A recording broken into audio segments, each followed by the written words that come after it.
find neurofeedback as a potential treatment for PTSD. Dr. Zhao, please, Dr. Zhao.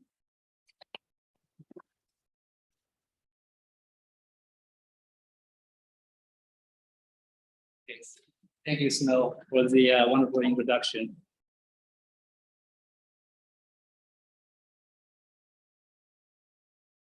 Okay.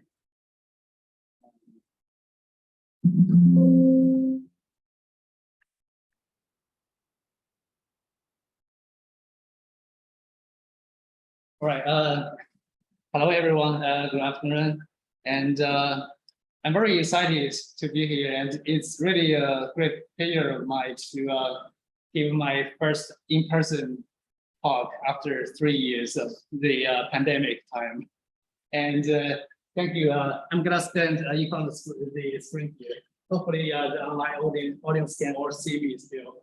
And I'd like to thank Dr. Zhao for organizing this very good academic activity.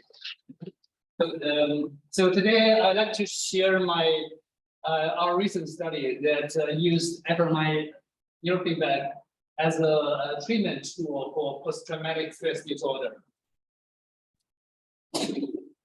Okay, so to give you a little background, real-time fMRI neurofeedback is a technique that allows participants that are in the scanner can see their own brain activities through the screen using the recently emerged real-time fMRI technique. And so this technique relies on the real-time data aggregation as well as the real-time data processing. So this allows individuals to regulate their own brain activities. And on top of this, our hope is that by changing the brain activity, we can manipulate brain functions through this self-regulation of brain activity, and therefore change human behaviors and cognition. So taking our recent study in the obsessive compulsive disorder as an example. So for OCD, the hyperactivity in the orbital prefrontal area is a very prominent brain marker for this disorder. So when the participants they see the provoking visual stimuli, for example, their prefrontal area will be activated in this region. So during this study,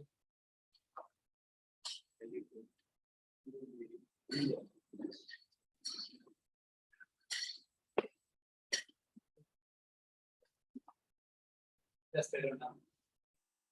So there's a type of the OCD patients that we usually call them checkers. So this kind of people, they need to constantly check something because they are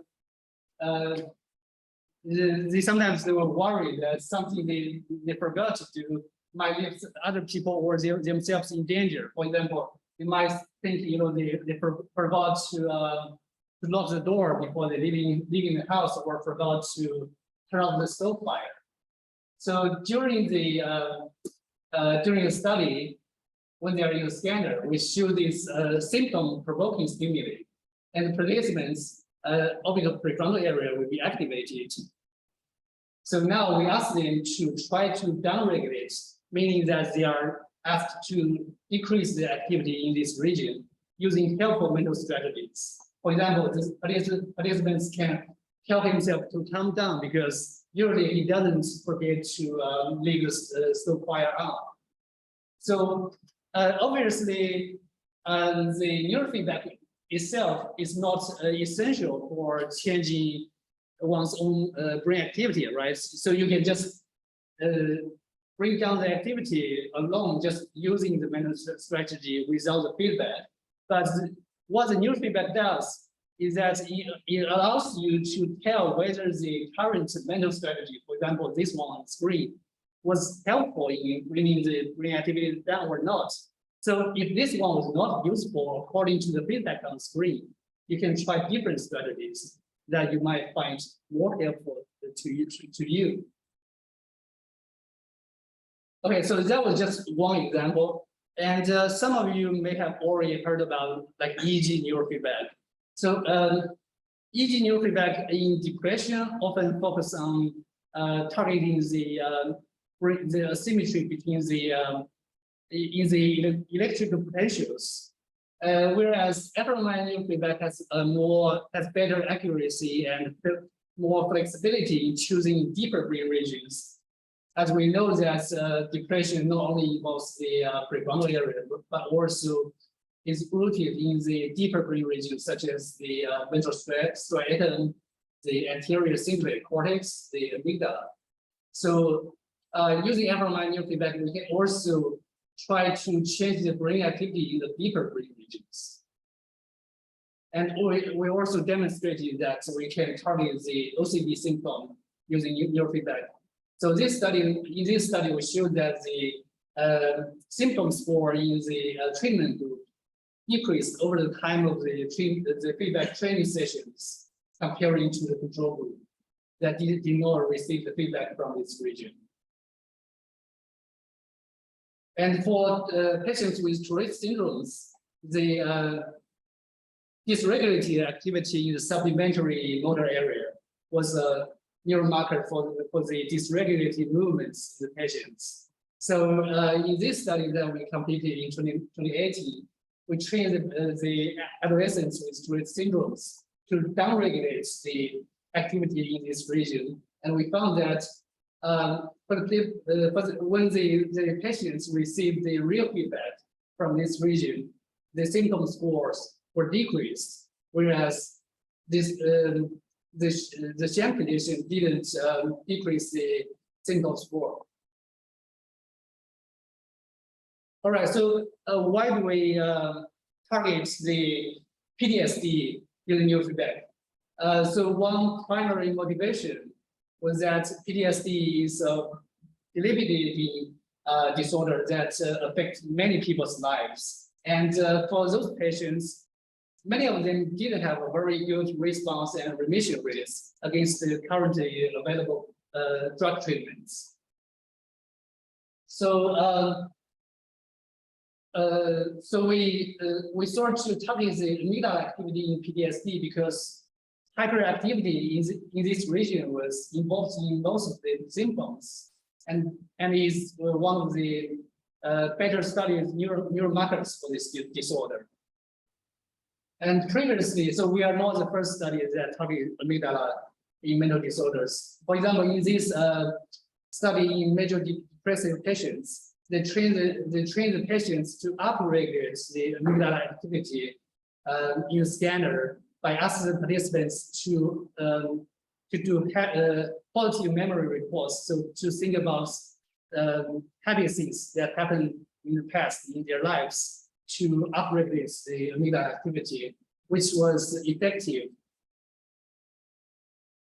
And in this one of our previous studies, we also trained the healthy individuals with high trait anxiety to increase the connectivity in the prefrontal amygdala pathway, because this is the pathway that was central in top-down emotion control.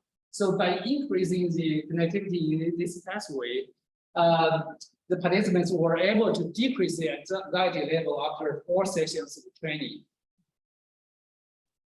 Okay, and so there was a preliminary study that we only has 10 patients, 10 PTSD patients, and they also showed that even PTSD patients were able to change their brain activity in the amygdala regions.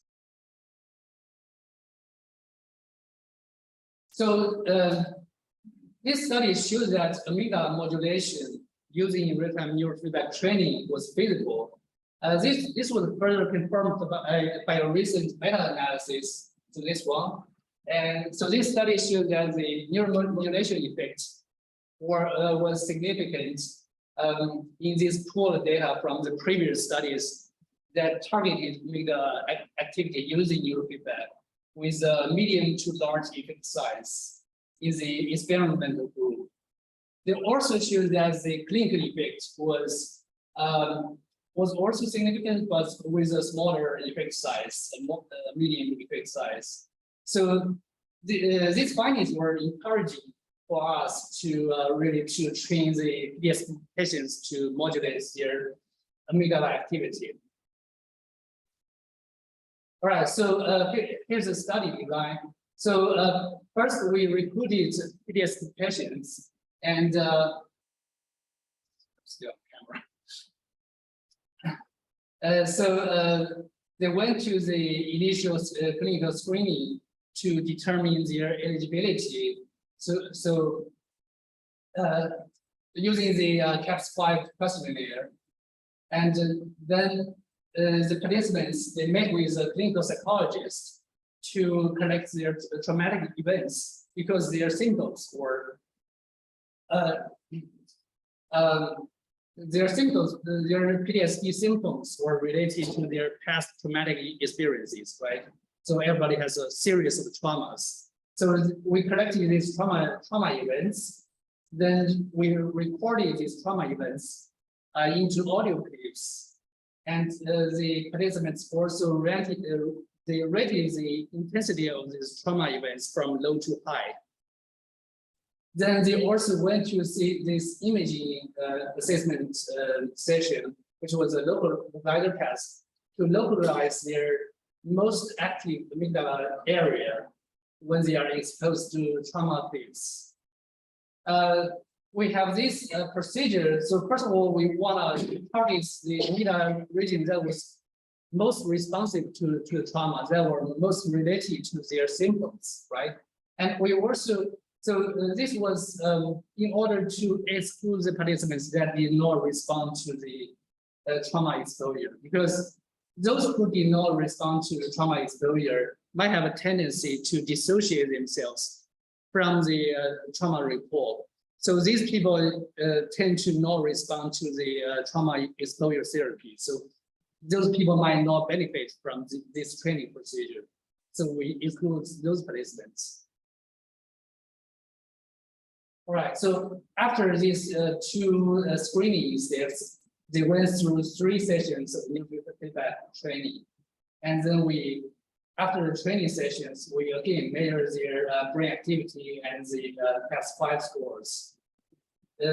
So our final sample was 25 participants with 40 in the real group and 11 in the sham control group. I will explain later.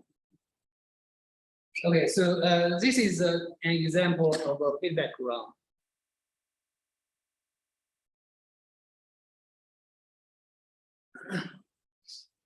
So first, there's silent periods that we measure their baseline brain activity when there was no trauma audio clip. A loud boom wakes you up, and then you hear another seconds later. You grab for your weapon and quickly dress as the sirens start to ring. The attack continues, and you can hear the mortars launching. You can see one land 20 feet from you. Your heart is beating faster, your palms are clammy, and your hands are trembling.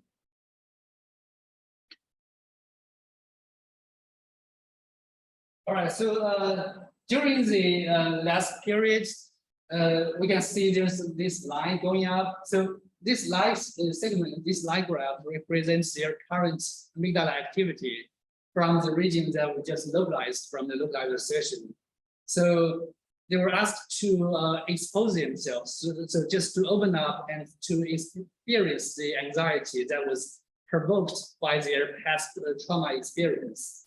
Then during this blue period, we can see there's a blue arrow on screen. So during this period, they were required to use the mental strategies that were trained by the clinician to bring the activity down. Your palms are clammy. Your heart is beating and your hands are trembling. Okay, so this period is completely silent. They were just using the strategies to decrease the activity in the amygdala. So we have 2 trauma clips during each round, and there are 6 rounds of this during each session, with 3 sessions in total.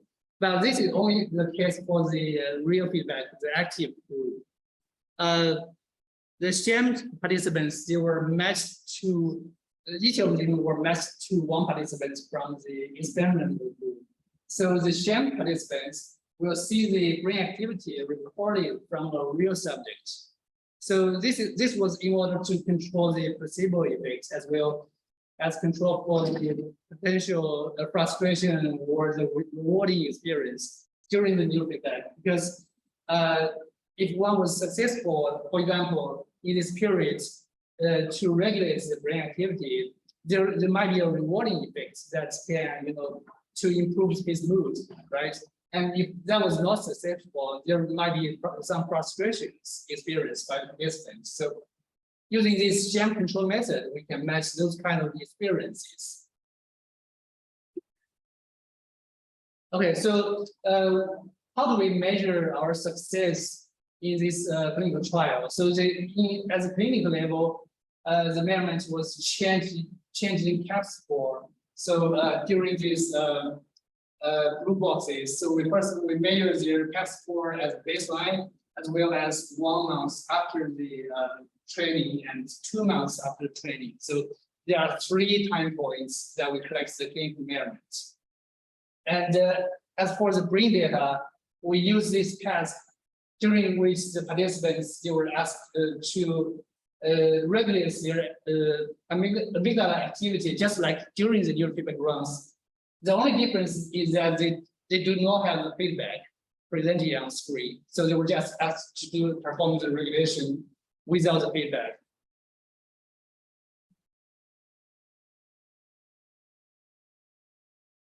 Okay, so as for the clinical data, the CAPS-5 score, we compare the data between the 30-day to the baseline, as well as between the 60-day follow-up with the baseline.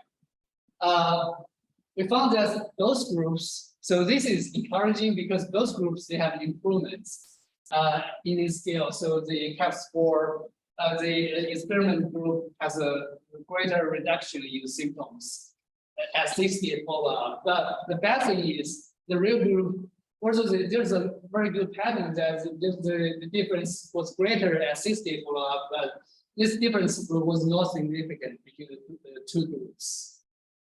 And we will talk about this later.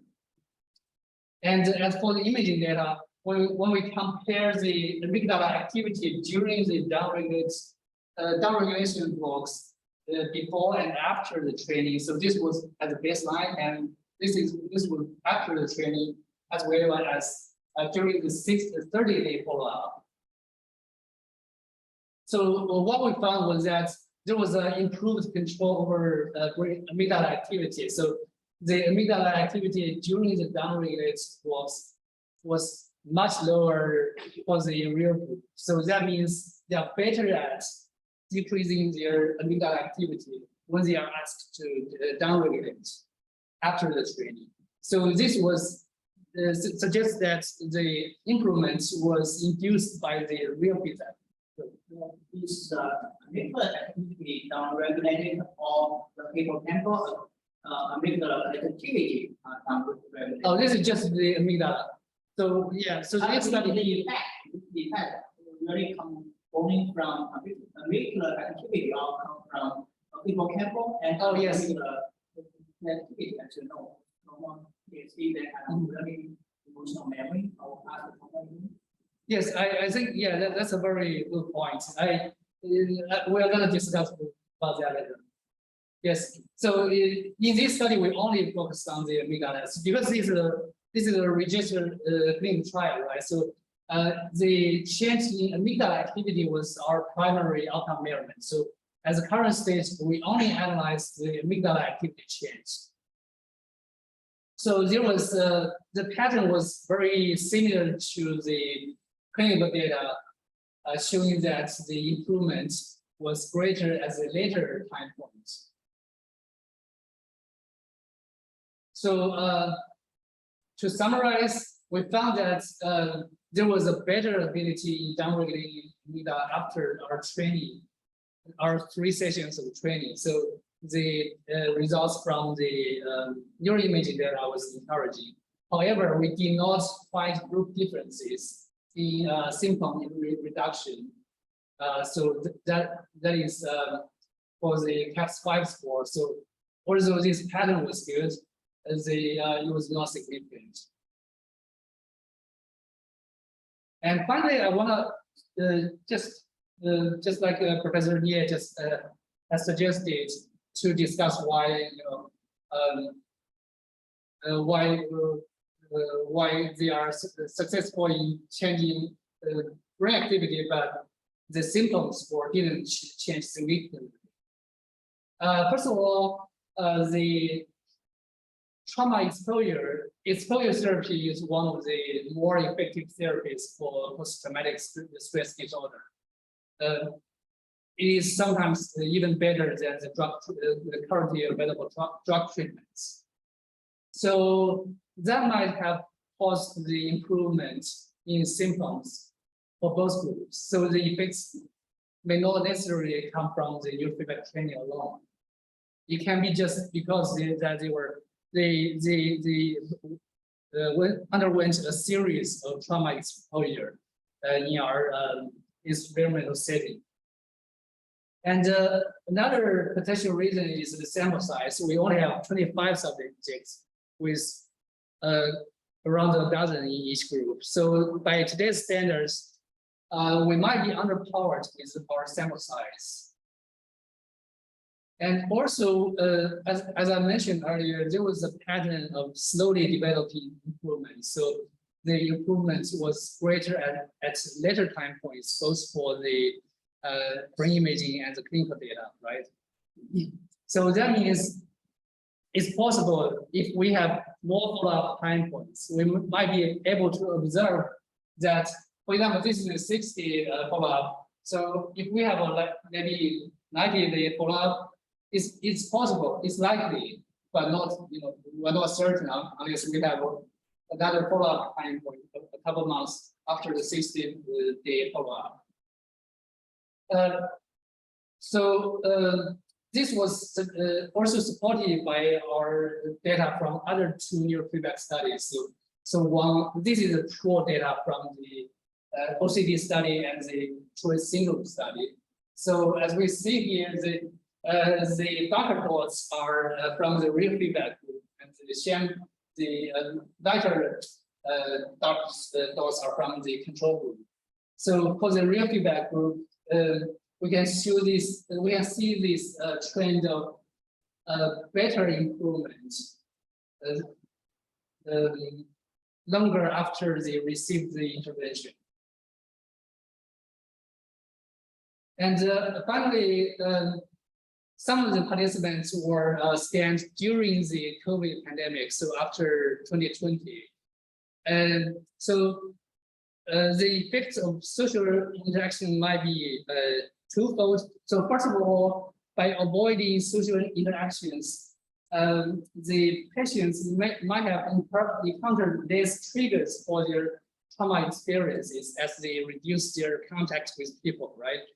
And on the other hand, because they are so isolated from people, when they visit us and talk to us, so these kind of interactions with real people might have improved their moods and maybe even improved their symptoms.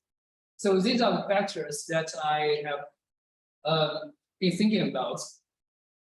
And as for future studies, as Professor Nie just mentioned, the fear processing pathway also involves other brain regions like hippocampus, thalamus, and prefrontal areas. So amygdala is not necessarily, although most of the current studies in the mood disorders have primarily targeted amygdala because it is such a prominent marker for this kind of disorders. So I think in the future, we can try to train other brain regions in the fear processing pathway. And another possibility is to train the brain patterns using this another different decoding neurofeedback technique. So using this technique, we can train the multivariate voxel patterns of the brain activity that are related to the representations of fearful responses in PTSD. So, for example, this recent study from 2018, they trained the patients with phobias, with animal phobias. So these people, they are afraid of a specific kind of animals, such as snakes or spiders. And they train their brain patterns covertly. So using machine learning to encourage the participants to align their brain activity pattern to the target pattern. And they have shown that this kind of training can also decrease the fearful responses, both in the physiological level. So, for example, this is a skin conductance data. So they show that there's a significant decrease in the skin conductance response, as well as in the amygdala response. So this is also another promising technique that we can use in the treatment of PTSD patients. Okay, and finally, I want to thank my PIs at Yale University, as well as the team members that have supported this study. Thank you.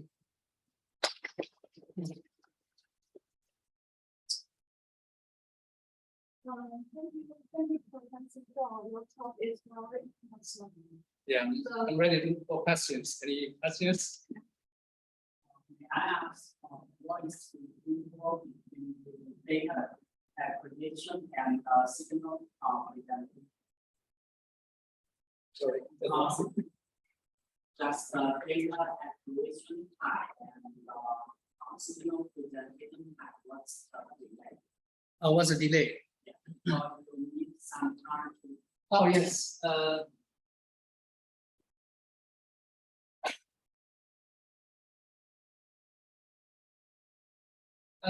Yes.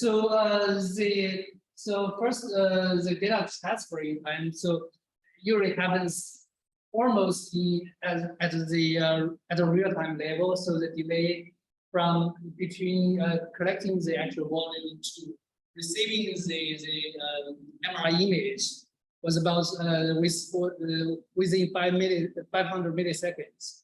So the delay in this step was very small. But as for data pre-processing, we use the GPU acceleration, so which also takes very little time. But I think the greatest delay was in the fold signal itself, because when you try to do something, and usually you can only observe the brain activity change after over 5 seconds. So when you are training the participants, you have to tell them to keep this delay in mind. That you need to judge your success in regulating your brain signal based on the pattern, the line graph from 5 seconds ago.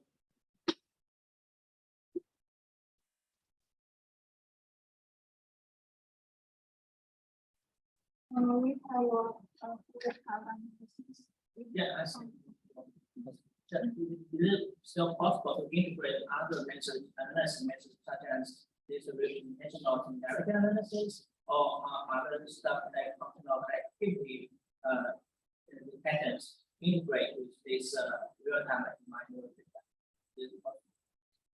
Yes, absolutely. Yeah. So, like I said, we have just finished the data collection, so we have not only looked at our registers measurements, but just to be honest, I have also looked at the seed-based connectivity and haven't found anything yet over the course of training. But yeah, it's possible that there's other kind of brain level changes that we have not observed with the current analysis approaches. Thank you. Thank you, Dr. So I have a layman question. You also mentioned the EEG-based neurofeedback. So what are the benefits of the neurofeedback based on different images from the EEG? Yes, so I think the pros and cons of each kind of instruments are inherited from the the nature of the equipments themselves. So, for example, comparing to EEG neurofeedback, obviously is it's faster, it has much higher sample rates, and but the con is that you cannot directly train amygdala activity. Also, there's another group that's they did EEG fMRI studies to extract the EEG fingerprints of amygdala activity through the fMRI signal. Yes, so sorry, it's the other way around. They extract the fMRI features, fMRI fingerprints of amygdala in the EEG data, then train this with EEG neurofeedback, because EEG is obviously much more economic, and with EEG neurofeedback, patient can just come in, for a lot more training sessions. The selection of the modality depends on the population, disease, or what do we have? Or maybe it depends on how much money you have. Right? Yeah. 2 questions on the feedback. Okay, good.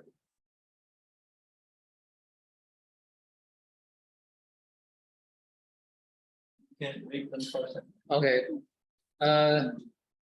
Yeah, so Lucian asked 2 questions. So first question is, in fMRI, real time means how long the signal is feedback. So that's that's the question.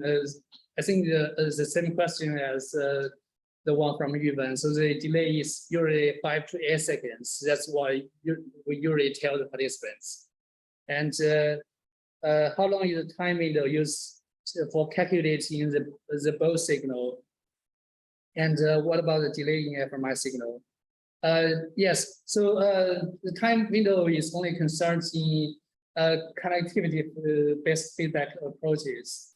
And in activation feedback, we use however many time points we have currently collected. So, in our PTSD study, we were just showing the time course from the amygdala region, so that does not concern the time window. And for connectivity feedback, we usually use different size of sliding window. For example, like 10 time points to calculate the connectivity strings between 2 regions and feed that back to participants. And the second question is what neurofeedback platform do you use? Do you use your own feedback systems?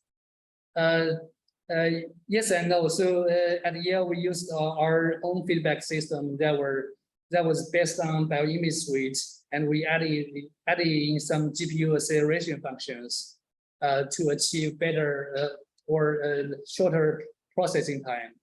And for our previous connectivity feedback study, so the neurofeedback study that trains the prefrontal amygdala connectivity, we use the Turbo Brain Voyager, which is a commercial software from Netherlands company. I hope that answers your question, Lucian.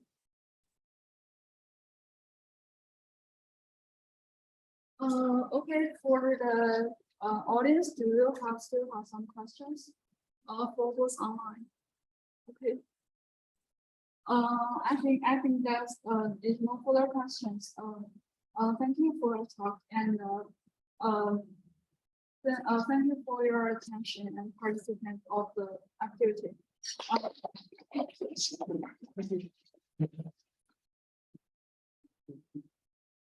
Okay. And last, we would like to take a picture of all audience from both online and offline. So